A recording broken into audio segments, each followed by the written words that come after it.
Hi my loves, welcome back to my channel.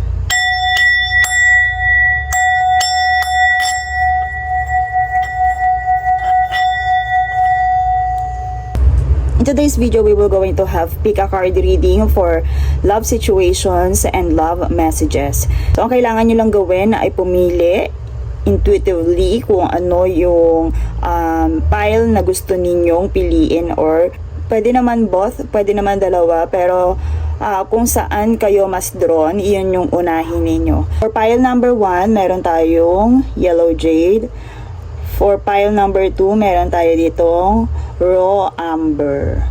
Okay, my loves, piliin nyo lang kung anong pile yung gusto ninyo. And we will going to start. Okay, for pile number 1. Okay, sa mga pumili ng pile number 1, yellow jade. What is this love situation for you? Let's see.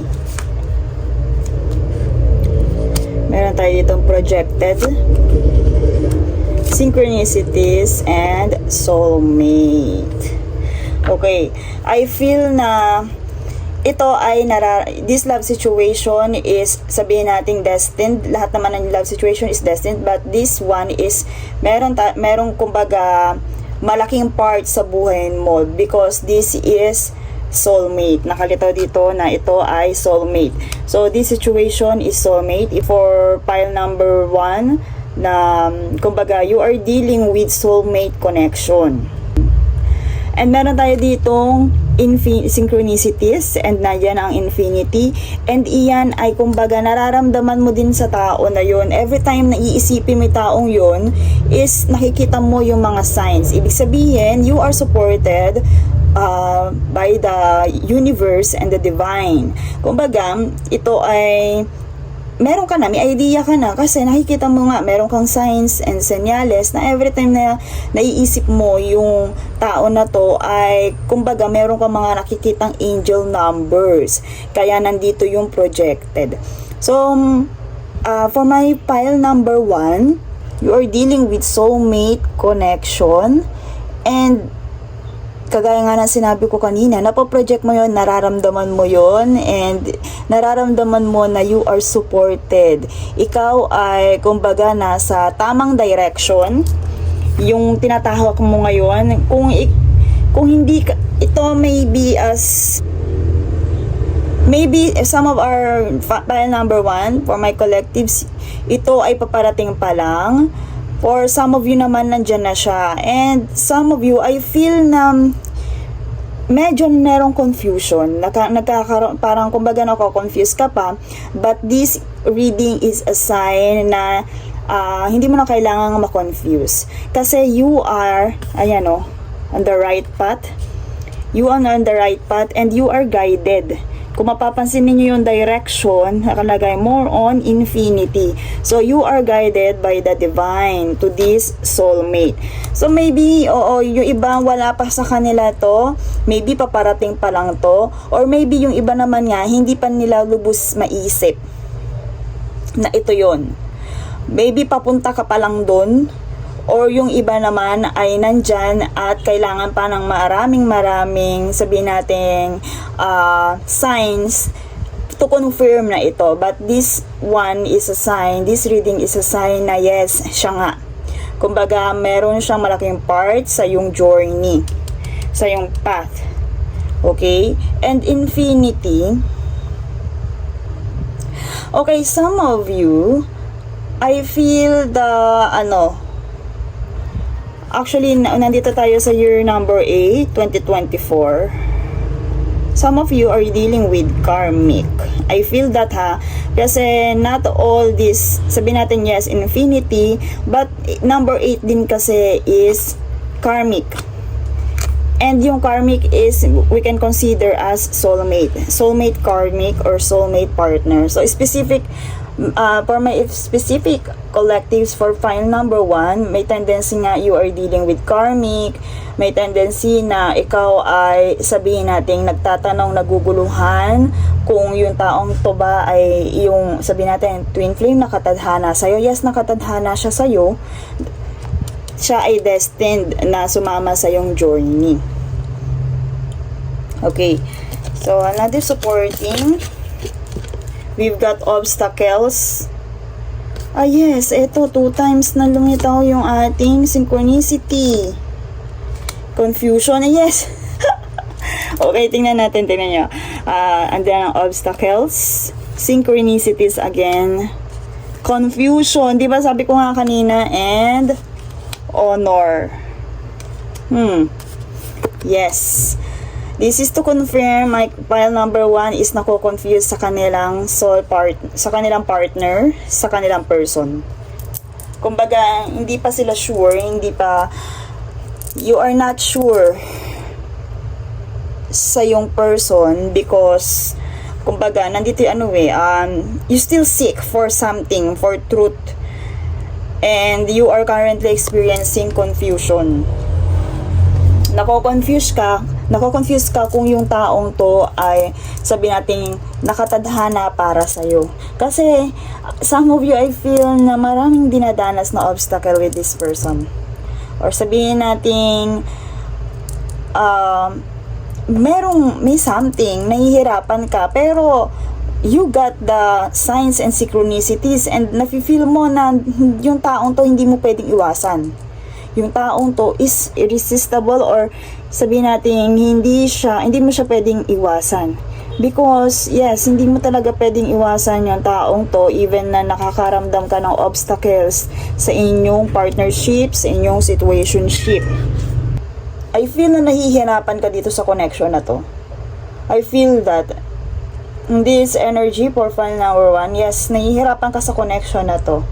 And sometimes kumbaga lagi ka nagtatanong and lagi naman may lumilitaw na synchronicities and sabihin natin na supported pero nahihirapan ka. Kumbaga nandun yung confusion nga.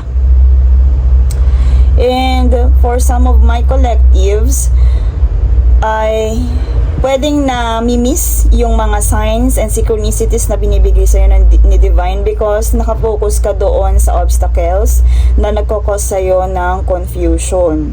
Okay, for my collectives, file number 1, you are, sabihin natin, you are called or the angels are telling you to honor this person, to honor your loved one, and kumbaga, kung hindi mo na-appreciate yung connection nyo na to or sabihin natin medyo na-turn off or nadidismaya ka sa connection na to, your angels and guides are telling you na you have to honor this person. You have to honor them, to recognize or to notice, sabihin natin, kasi nandito kailangan mo siyang kilalanin pa. Kailangan mo kilalanin soul to soul itong partner na to para kumbaga mas maging connected kayo sa isa't isa. Kasi meron kayong preview, sabihin natin you are destined You are destined. And yes, this is your divine soul counterpart. This is blessing. Pero sabihin nga natin, yes, kung blessing to, pero bakit ang daming pagsubok? Because nandyan yung sabihin natin, I also feel meron kasing mga ganito, my loves, nagkakaroon kayo ng confusion because nga para siyang karmic. Tingnan mo, ang heavy kasi dito para siyang karmic sa tingin mo. Pero my loves, I feel na ito ay sabihin natin from soulmate, pwedeng maging twin flame connection, or sabihin natin pwede siya yung maging soul partner, counterpart mo, my loves. Yes, kumbaga may tendency kasing ganun once na pagdaanan nyo, nalagpasan ninyo itong obstacles na meron kayo. Kasi eto parang ang ramdam mo dito karmic, parang hirap na hirap ka dito sa taong to, sa connection ng taong to. And since na this is a love situation, may tendency nga na parang mukha siyang karmic sa sobrang dami ng pagsubok. Kumbaga hindi mo siya kino-consider na ito na. Hindi mo kino-consider, parang ang tingin mo sa kanya, you projected this person as your karmic, parang hindi pa siya. Kasi nga, ang daming hurt, ang daming obstacles, pwedeng some of your, sabihin natin, surroundings, but look for the ways around the obstacles to find this happiness. And eto, kung malalagpasan ninyo yun, this is, sabihin natin, blessed with amazing moments and synchronicities. Kumbaga, the universe, the divine is supporting you. Lalo na kung sabihin natin naging maganda, naging fruitful yung connection na to because nalagpasan nyo yung inyong mga lessons and obstacles. Yes, nangyayari yun, pero nangyayari din, my loves, yung sabihin natin twin flame to turn out, sabihin natin enemy, ganun, nangyayari yun. Twin flame na nagiging karmic. And pwede din naman, yes, yung soulmate na nagiging counterpart mo. Meron kasing mga connections na sabihin nating halimbawa, may mga contract na navo-void. Yan na sabihin natin. May mga contract na navo-void, lalo na pag yan ay sinabi nating twin flame at hindi nalagpasan ng isa sa inyo yung kanilang lesson. So, nagiging void yun at may dumadating na panibagong tao na kumbaga parang tinakda para sa'yo sa journey na to. And maybe this one naman is nakatakda talaga siya as your karmic. I feel na nakatakda siya as your karmic, as your lesson. Okay? But, andito kumbaga supported siya ni universe. And, sige, sabihin natin, pwede kasi na once na ano mo na yung lesson, na serve na yung lesson ng taong to, pwede sabihin ni universe na to cut them off. Pero dito, after the confusion, they are advise you to honor this person. Diba? To honor this person. Sobrang ganda na, yes, medyo madalang yung ganito na parang sabihin natin karmic. Dahil yung karmic, yan is dadaan sa'yo para bigyan ng lesson. But this one, binigyan ka ng maraming obstacles. Maybe itong person mo na din na to is marami ding maganda. Naging maganda, marami natutunan sa connection ninyo. And sabihin natin, parehas naging maganda yung result. For some of you, for my pile number 1, nandito, yes, you are interacting with this connection already. Kasi nandun yung confusion. Nako-confuse ka kung nararapat ba yung taong to para sa'yo. Hindi mo pa siya ma-accept as your soul partner. Kasi parang ang dami pang naibibigay sa'yo na sabihin natin obstacles, but you have to honor this person. This is, sabihin natin, blessed by the divine. This is a divine soul counterpart. So, ito ay divine. And if ever you are seeing 1111, 222, 333, this message is also for you, pile number 1. Okay. So, message from this person. Let's see. Okay. Ayan nga, may obstacles na. You don't know how hard it was to let you go. I love you. We both know I am not one for you. Okay. Okay. Medyo ang sad ng story ng nito. Yes. Ito ay sabihin nating karmic. I feel yes, na-confirm na ito ay karmic, na talagang, kumbaga nagmamahalan kayo. But this one, sabihin nating, maybe kung hindi nyo susukuan talagang isa't isa, or sabihin natin maybe kung talagang merong mga lessons na na-serve and still nandun yung feelings, pwede talaga ito maging soul partner and or divine soul counterpart. Kasi andun pa rin. This love is infinite. Pero kumbaga, ayan, we both know I am not the one for you. Kaya ayan confusion. Kumbaga, feeling nyo nga sa isa't isa na hindi kayo nararapat sa isa't isa because of the obstacles na binigay nyo. or naranasan ninyo dito sa connection na to. Yes, nag-e-exist na nga. Hindi siya paparating. Nag-e-exist itong love situation na to. And this is current love situation. And yun nga. Maaaring dumanas talaga kayo sa up and down. Sobrang nahira. Okay, hindi nyo ma-let go ang isa't isa, my loves. Pero alam mo, yes, I feel the karmic partner or soulmate here. Pero this one, meron siyang tendency talaga na maging divine counterpart relationship. Kasi nandito, tingnan nyo yung flowers and bees. Kumbaga kung talagang kayo, ito na nga yung kayo. And may tendency talaga na doon after na malagpasan yung mga obstacles na to, you are blessed na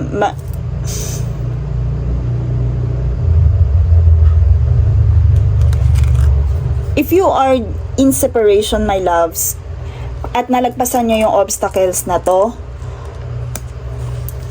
kumbaga andun pa rin yung feelings. Marami kayong naging pagsubok, andun yung feelings, and maybe nga some of you is naghiwalay na, nag-iba na, na sila ng landas, naghiwalay na ng landas. Pero eto in-acknowledge nyo, yes, hindi nyo deserve ang isa't isa, but may tendency pagtagpuin ulit kayo. May tendency, if sa mga separated pagharapin ulit kayo ni universe and ni divine. Okay? So this one, I feel sa connection na to, tinapos, sabihin natin karmic siya. Okay. Nag-set na kayo ng boundaries sa isa't isa, pwedeng nag-cut na kayo ng cord, pero parang I feel na hindi pa natatapos ang lahat. Hindi pa siya tapos. Okay? Hindi pa tapos itong connection na to.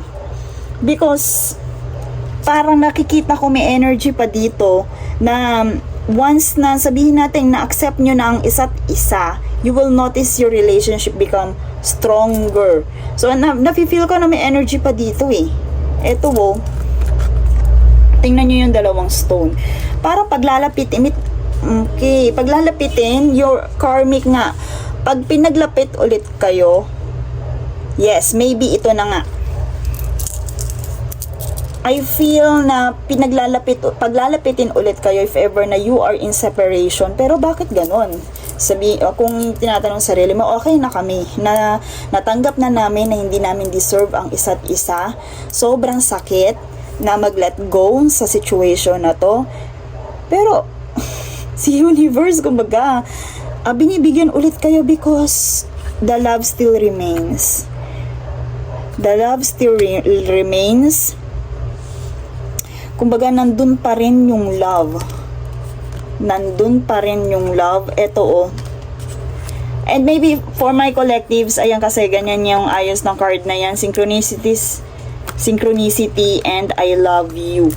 Nakikipag-connect pa rin itong karmic. Sige, iyan na natin na karmic mo to. Nakikipag-connect pa rin siya sa iyo. And if ever na nakakakita ka ng mga synchronicities na to, siya yun. Nakikipag-connect pa rin siya sa'yo, even na sabihin na natin, inadmit nyo na hindi kayo ang para sa isa't isa. Some of you, your person hindi din makalet go, kahit napakahirap, pero kumbaga, kung nakikita nyo na sinerve na ng isa't isa yung lesson, yung purpose, andun parang ayaw pa rin sukuan ng bawat isa sa inyo. Or some of you, maybe ikaw tapos na sa'yo sa person mo, hindi pa. So okay, let's see another message from this person.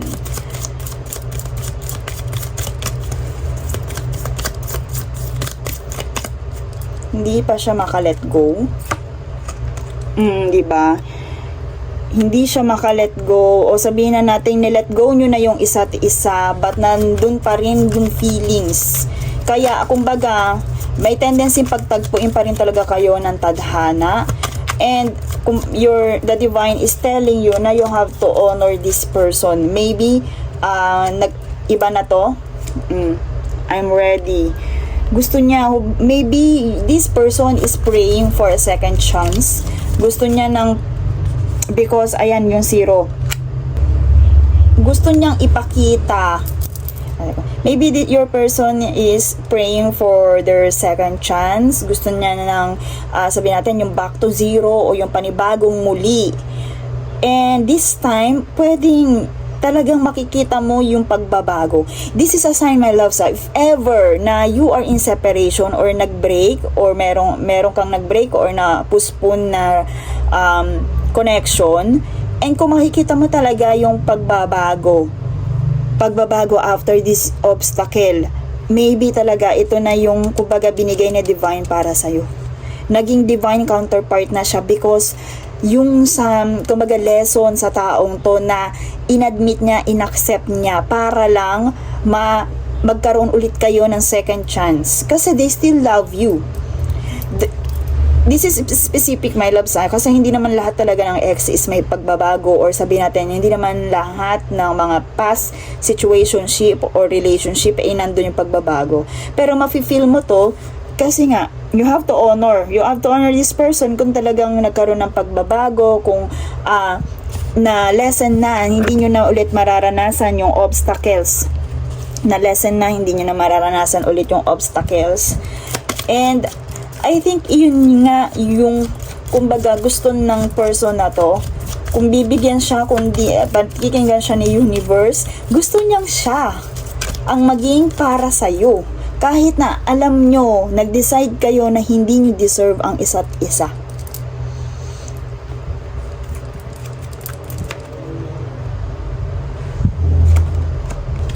Ayan man, sabi sa inyo di ba? Pinagpe-pray ka nga ng taong to. Okay, my loves, alam nyo, kumbaga, dito, sabihin natin sa'yo, for my pile number 1, maybe naka-let go ka na. Tinanggap mo na this one is karmic. Okay? Tinanggap mo na yung taong to ay karmic, na-serve na niya yung lesson, but your person wants you, choose you. Kumbaga, maybe sabihin natin para sa'yo karmic siya, you have nag-set ka na ng boundaries, or kumbaga tinanggap mo na, ganun din siya. Pero yung connection na to, sabihin natin gusto niya, hindi na, ayaw na niyang maghanap ng iba, ang gusto niya ikaw. Kahit na sabihin na tanggap niyo na karmic niyo ang isa't isa, mas pinipili ka pa rin niya. Di ba sabi ko kanina, they are praying for you. Ayan, they are praying for you. Ikaw lang ang kumbaga, oh my God, I feel na after this, tingnan nyo yung rebirth. After this, sabihin natin back to 0, gusto niyang magkaroon ng another chance with you. Yun yung pinagpe-pray niya. Na kumbaga kung ano man yung naramdaman ninyong obstacles, gusto niya maitama yun. I feel na for my collectives, naka-let go na dito Natanggap na niya na karmic yung taong to. Pero kagaya nga na sinabi ko, dito sa part na to, may tendency pagtagpuin pa rin kayo ng tadhana. Diba? Ikaw yung kanyang iniisip. And I feel na may changes, may magbabago dito sa connection na to. May pagbabago sa connection na to. Kagaya na sinabi ko kanina, from karmic, pwedeng ito ang maging divine counterpart mo. Maybe, ganyan, kagaya nga na sinabi ko, nagbabago-bago yan sa ating life journey. Depende nga kung nalalagpasan ng isa't isa. But this one, ayaw niyang bumitaw. Gusto niyang i-accept na kung ano man yung challenge sa kanya. Kumbaga, gusto niyang gawin lahat yon para ulit mabigyan siya ng chance na makasama ka. And my loves, yun yung mga signs na kailangan mong makita. And this time, hindi ka na mako-confuse once na nagparamdam ulit or nagpakita sa'yo itong taong to.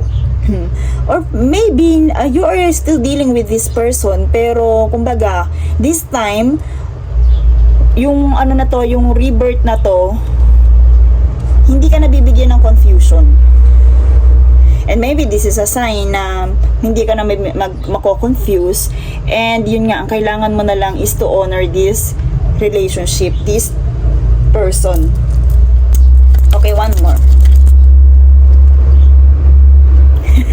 Listen to your heart. Nahulog kasi siya. Okay, listen to your heart. Ito na nga. You have to honor this. Alam mo nyo, yung nasa isip ko kanina is advisable sa ganitong, kung halimbawa you are dealing with, this is current or you are dealing with this person currently and masyado kayo nagugulo. Actually, my loves, effective talaga yung tantric meditation. Yung sabay kayong nagme-meditate, sabay kayong nagpe-pray. Effective siya kasi nga andun yung soul connection, mararamdaman nyo yung connection nyo in soul level. And kagaya nga nito, listen to your heart. Oh my gosh. Some of you is babalik pa lang itong taong to, and some of you naman may pagbabago, may changes na mangyayari sa connection ninyong dalawa. Listen to your heart, my loves. I feel na natanggap mo na karmic yung taong to, natanggap mo na puro lesson lang ang ibibigay sa'yo ng taong to, and na sabi mo na-identify mo na yung mga lessons na yon, pero yung taong to, ikaw ang kailangan niya, gusto ka niya. Gusto niyang ikaw ang maging part ng kanyang life. Kumbaga, hindi na siya naghahanap ng iba. Ang gusto niya, makasama ka niya sa foundation ng kanyang buhay, sa pagbuo ng panibagong foundation ng kanyang buhay. In my loves, yung nafe-feel ko just listen to your heart. Hindi ka mako-confuse sa taong to kung ipapakita na niya talaga. Pero kagaya nga ng sinabi ko, hindi sa lahat ito, hindi to sa general, kasi may iba talaga, may bumabalik, wala namang pagbabago. This is the sign, dapat makita mo yung pagbabago na to at hindi ka niya bibigyan ng confusion. Okay? Angel messages, love angel messages. Let's see. O diba, ayan. Let this connection spark again. Chemistry. Okay? So, maaaring if you are in relationship with this person na puro obstacles nga, andyan darating yung mga, andyan magkakaroon ulit kayo ng spark, and maaaring pag bumalik ulit yung taong tol. I hear the song na After All. Yun. After All. So, may tendency na magkaroon ulit kayo ng chemistry. Nandun ulit ang spark. Okay, and this time, yung taong to ready nang i-express ang kanyang nararamdaman. Okay, maaaring dati hindi niya nagawa lahat ng yon, and maybe ang kanyang laman ng prayer is basta mabigyan siya ni universe ng chance, basta kumbaga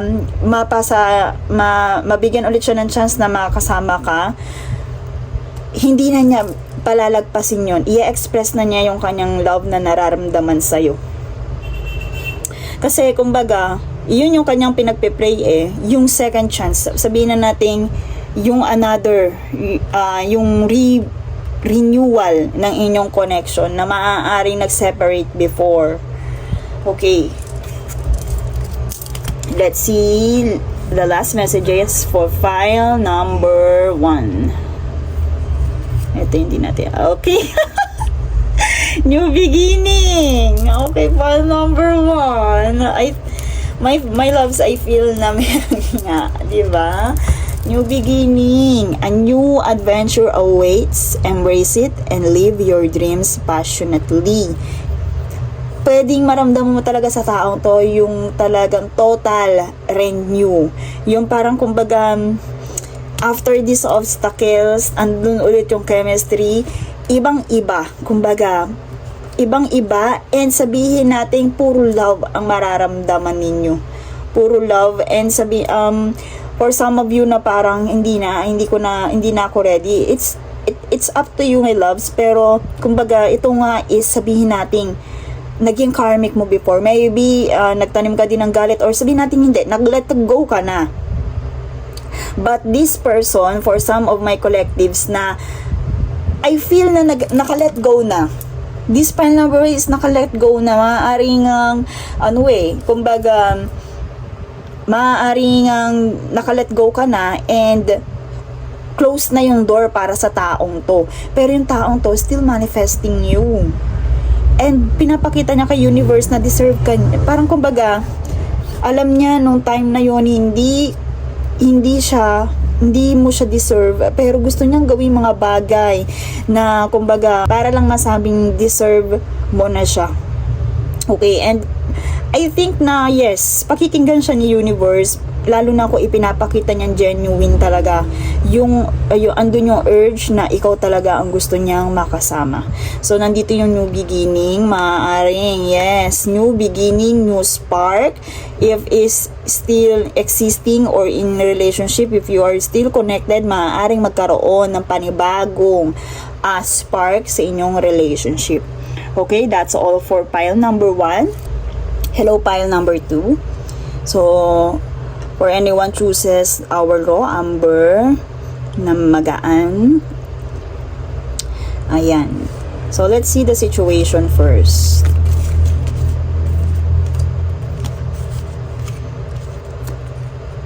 Divine feminine, threatened, embrace,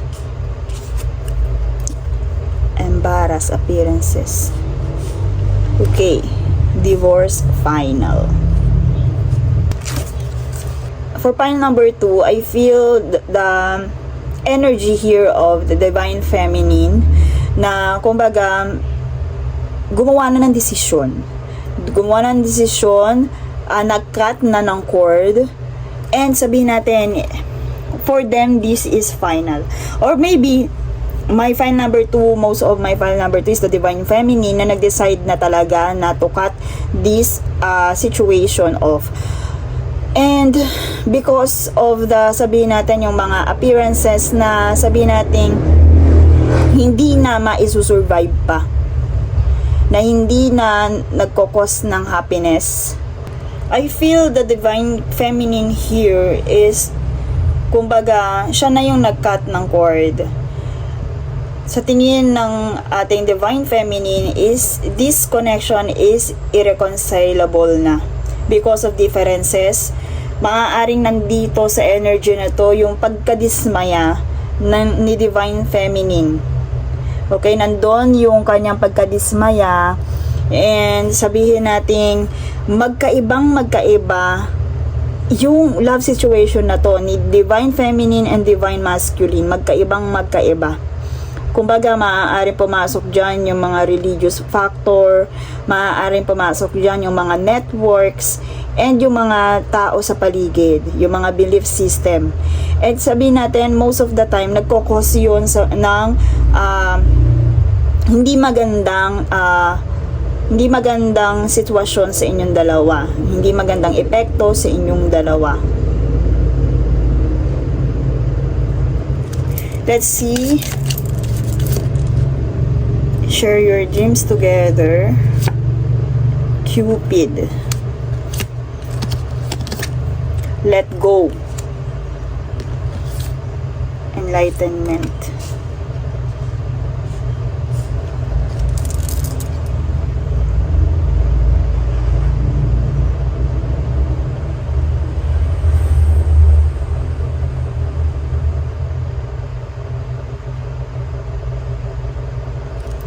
I feel na this connection is for pile number 2 na sabihin natin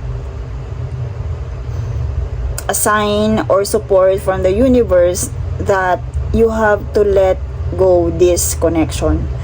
Because kung makikita natin, di ba, hindi masaya yung clown dito, hindi siya nagkakos ng happiness, but this situation or or relationship is, kumbaga, nandun na yung pangarap ninyo, plano nyo sa isa't isa, love nyo talaga ang isa't isa, pero marami kayong differences eh. So dito, kung makikita natin, nangarap ka, or maybe you are the divine feminine na pinangarap mo yung taong to, talagang mahal mo yung taong to, pero may mga bagay na nagkukos talaga sa'yo ng embarrassment. Maybe itong taong to nilagay ka sa ganong klase ng sitwasyon na nag-cause sa'yo ng lots of hurt. And maybe your divine feminine, if you are the masculine, threatened. Naging threat sa'yo itong divine feminine mo. Or maybe kung ikaw ang divine feminine, naging threat ka dito sa iyong soul partner or dito sa iyong person. I feel na for my collectives, you are, sabihin natin, pinangarap mo ni tao to, akala mo siya na. Kumbaga, nandun yung encourage to each other, nandun yung, sabihin natin, tinamaan talaga kayo sa isa't isa. But, after all, kumbaga, nagkaroon ng embarrassed appearances. And the divine feminine is, or one of you is talagang nag-final na, nag-decide na to cut this connection off. And sabihin natin, kahit na nangyayari talaga yan sa isang connection na akala mo siya na yung future, kumbaga naramdaman mo talaga yung saya pagkasama nyo yung taong to, sobrang parang ang gaan-gaan, pero the universe is telling you to let go this connection, to let this connection go. So sometimes it's best to let go and let the universe work out in the divine timing. So I feel the universe is intervening with this connection to find you, kung ikaw man yung divine feminine. I feel the strong energy of divine feminine, siya yung nag-decide nito, and she is supported by the universe. She or he is supported by the universe to find this enlightenment. Kumbaga, this connection needs enlightenment. Maaaring ihinahatid si divine feminine for enlightenment. That's why nangyayari ito. And nakalagay dito, irreconcilable. So, maaaring gusto na talaga ni divine feminine na mag-let go. So, enlightenment, kailangan niyang mag-focus sa kanyang enlightenment. And, yes, if you are the divine feminine, you have to let it go. Kung ano man yung decision mo na nag-cut ka ng cord, yes, that is supported by the divine, the divine and the universe.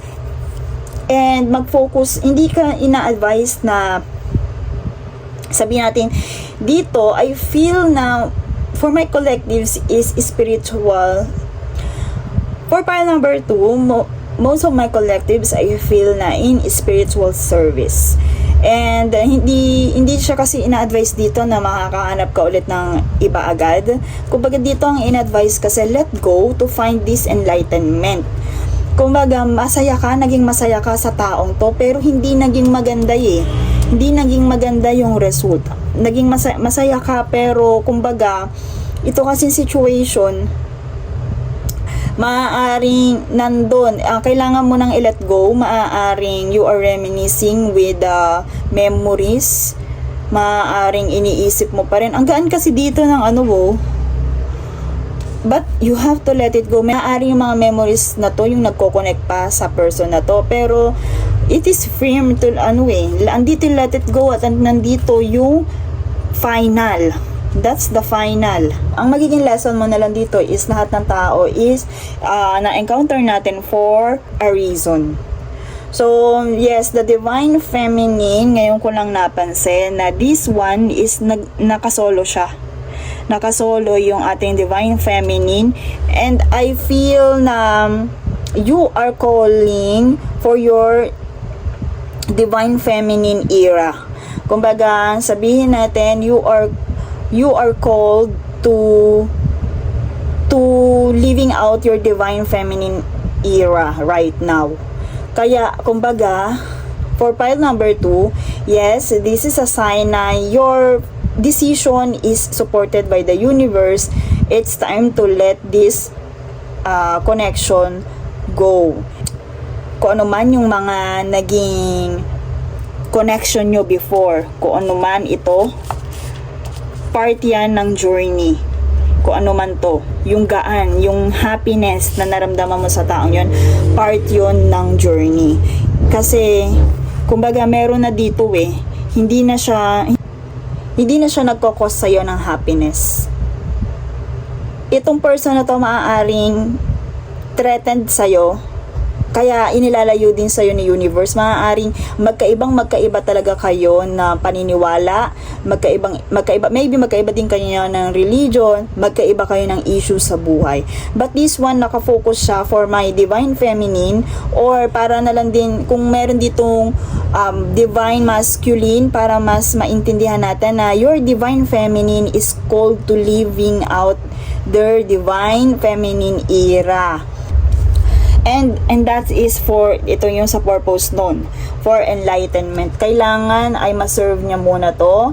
Kailangan maintindihan ng bawat isa sa inyo yung, kumbaga, yung lesson na ibinibigay ng bawat isa.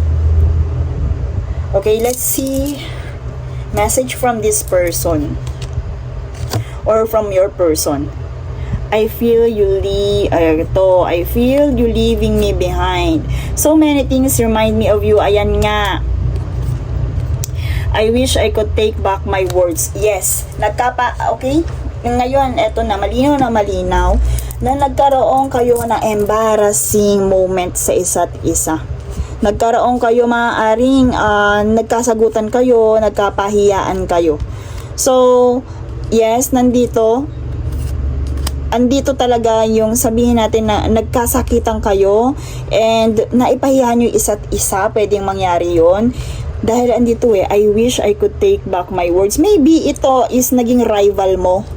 For my collectives, naging rival mo yung person mo, and so many things remind me of you. Kagaya nga ng sinabi ko dito, andito yung dreams, nandito yung sabihin natin happiness, di ba? Naaalala pa rin niya yung mga bagay na yun, and pinagsisisihan din ng person mo yung mga nangyari sa inyo, but it is a firm sign na you have to let go.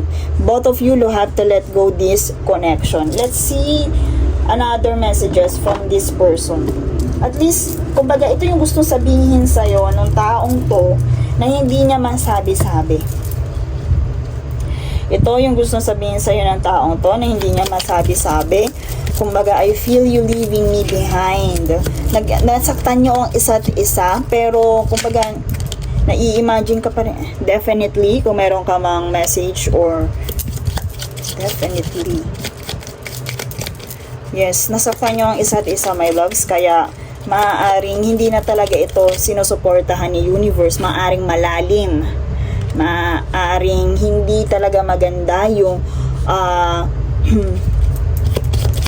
hindi maganda yung naging resulta nito. Hindi siya, sabihin natin, basta-basta lang. Hindi maganda to. Kaya, kumbaga, hindi ka sinusuportahan ni universe pagdating sa connection na to, kasi maaaring malalim yung mga nangyari sa inyo, malalim yung pagiging embarrassed appearance. Maaaring ito din yung mga minamanifest ng nasa paligid na hindi maganda yung inyong connection. So many things remind me of you, kaya kailangan ng i-let go and mag-focus sa enlightenment. Wonder if you care. Sometimes I sometimes wonder if you care. Your person is still thinking of you. Kumbaga, oo nga no, nagkasakitan nga kayo. And the divine, I feel na si divine feminine ang nag-cut ng cord sa connection na to. Okay, dream about you a lot. Okay, iniisip ka pa rin ng taong to, but yes, ano man ang marinig mo for pile number 2, the universe is telling you to let this connection go. Yes, they still into you, your person still into you. Once na narinig mo to, eto yung message ng person mo, pero kumbaga, andun maaari hindi pa nakaka-move on yung person mo, pero si universe kasi is pinagle-let go ka na and pinagpo-focus ka sa enlightenment. Maaaring itong enlightenment muna yung kailangan mong pagfokusan, kasi sa enlightenment there is no separation here. Kumbaga, alam mo na connected ka sa taong to, pero kasi hindi pa siya pinahihintulutan na lumapit sa'yo. Okay? Hindi pa siya. Kumbaga, may mga differences kayo eh. Pag kasi kayo ay, sabihin natin, twin flame or soulmate, meron kayong similarities. Or sabihin natin, nakikita nyo yung kakulangan ng isa't isa. Pero, sa ngayon, baka wala pa yun. Ito pa yung nakikita sa inyo. Sa connection na to. Kaya, kumbaga, maybe ma-manifest mo ulit yung taong to because, yun nga, we recognize that we are one with the divine, di ba? But this one dito sa ating actual or sa ating earth plane, sa ating 3D, hindi siya deserve na makalapit sa'yo. Okay, eto, I feel na ngayon talaga ay hindi pinahihintulutan yung taong to na makalapit kay Divine Feminine. Hindi siya pinahihintulutan kasi hindi pa siya nararapat. Kumbaga, kung ano man yung nangyari before, lalo na this year is a karmic year. Kung nasaktan nyo ang isa't isa, hayaan nyo na ma-serve muna yung lesson na yon. Kasi pag pinalapit nyo ulit yung taong to sa inyo, hindi mag-grow. Diba ang lesson is, kaya minibigay yung karmic lesson, kaya yan isinaserve para mag-grow ang isang tao. Ikaw yung magiging, sabihin natin, magiging dahilan ng hindi niya pag-grow kung pananatilihin mo itong irreconcilable differences na to. Kumbaga, pati si universe hindi or the divine is hindi matutuwa dito kasi ikaw yung magiging blockages ng kanilang grow. Kaya this person, kahit na sabihin natin may feelings, nandun pa rin kayo sa feelings na yon, you have to let this person go. Kasi para sa kanyang karmic lessons, para ma-serve yung karmic lessons na yon, and you have to enlightened with this lesson na kailangan nyo na talaga or kailangan talagang ma-serve ito. Kailangan mangyari to. Yes. Yung itong divorce na to. If you are in relationship with this person. Love angel messages profile number 2.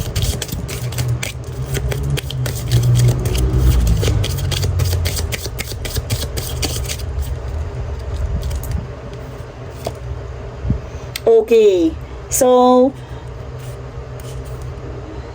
you are dealing with a person na kailangan pang i-heal, healing family issues. May mga, yes, meron pa talaga, sabi ko, di ba nga, yung sa karmic lesson, pwedeng part to ng kanilang karmic lesson, kaya kailangan mo munang, maaaring you are, sabihin natin, okay ka na, healed ka na, pero your counterpart is hindi pa. Kasi maraming differences na lumilitaw dito sa connection na to eh. And ito yung isang factor, healing family issues. Maaaring ito ay maaaring marami pa siyang problema when it comes to family, and ikaw okay ka na, ikaw ay nandito na sa journey na to, yung person mo is hindi pa. So, your angels and guides are telling you na hayaan nyo muna ang isa't isa, hayaan yung ma-serve yung karmic lesson. Ito ay kailangan ng taong to. And if you are the divine, your decision to cut this person off is supported by the universe. You have to let go this person. Ayun na nga, o diba? Ang dami. Religious factor. Meron nga kayo, may mga differences nga kayo, my loves. Hindi nyo nag-cause sa inyo nang hindi nyo, sabihin natin, hindi nyo pagbabangga.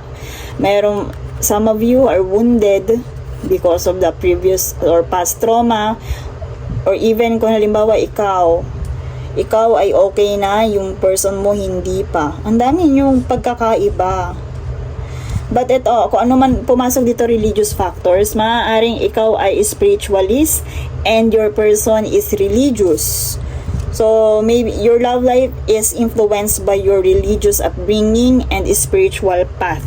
So, maaaring iyon din yung pinagkaiba ninyo. Maaari naman magkaiba kayo ng religion. Pero ito nga is irreconcilable because of the differences. So, kumbaga hindi nakaakma. But you, if you are the divine feminine, you are supported by the universe and focus on your enlightenment and spirituality. Marami kayong pinagkaiba na unhealthy para sa inyong relationship. So, ito is sabihin nating kailangan ma-serve ang karmic lessons. And, di ba, kagaya na sinabi ko, pag kayo ay soulmate, meron kayong mga similarities or maaaring merong isa sa inyo yung kakulangan na pwedeng magpuno. But this time, ang daming indifferences. Kaya, kumbaga, it's time to let go this person. Marami kayong pinagkaiba. Okay, last card for pile number 2.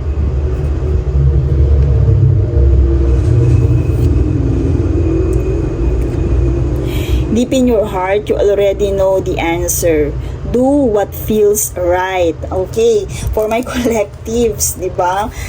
Do what feels right. Nag-decide ka talaga, and maybe yun nga, naka-hold ka pa kasi dito dun sa mga memories. Pwede din siya kanina sinabi niya, di ba, naka-hold pa rin kayo sa memories sa pinagsamahan ninyo.